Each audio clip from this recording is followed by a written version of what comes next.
അത് ഓർക്കാൻ നേരത്ത് വമ്പം കോമഡി ആയിട്ടാണ് തോന്നുന്നത്. കാര്യം ഇതിനു മുമ്പ് കുറച്ച് നാൾ നമ്മുടെ മലയാളത്തിൽ ഒരെണ്ണം മുട്ടൻ ഡയലോഗ് അടിച്ചായിരുന്നു. ഈ സിനിമ ഒന്ന് കണ്ടിട്ട് നിങ്ങൾക്ക് നെഞ്ചും വിരിച്ച് തിയേറ്ററിന്റെ പുറത്തേക്ക് ഇറങ്ങി വരാം.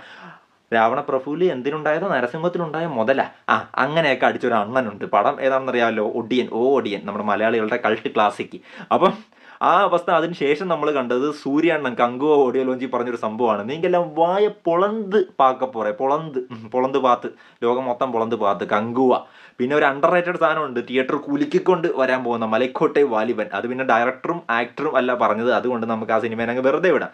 പിന്നെ വേറെ പണ്ടത്തെ ഒരു സാധനം ഉണ്ട്, അത് ഓർക്കാൻ നേരത്ത് ചിരിച്ചിരിച്ചാകും. ഇത് പായും പുലി, ഇത് പസിക്കത് പുലി, ഇത് വേട്ടപ്പുലി, ഇത് വെട്രിപ്പുലി, ഇത് വിജയപ്പുലി. അത് ഓർക്കുന്നുണ്ടല്ലോ. അതും പിന്നെ ഡയറക്ടറും ആക്ടറൊന്നും അല്ല പറഞ്ഞത്, അപ്പോൾ അതുകൊണ്ട് നമുക്ക് അതിനെ അങ്ങോട്ട് ഒഴിവാക്കാം. പക്ഷേ ഈ സിനിമയുടെ മാരുതി ഡയറക്ടറായിട്ടുള്ള മാരുതി രാജാസാബിൻ്റെ ഡയറക്ടർ പറഞ്ഞൊരു സംഭവമുണ്ട്.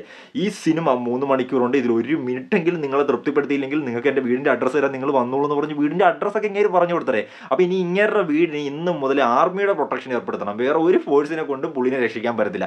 റബൽ ഫാൻസ് മൊത്തത്തിൽ ഇടിച്ചങ്ങട്ട് കയറി ചെല്ലാനായിട്ടുള്ള എല്ലാ സാധ്യതയുണ്ട്.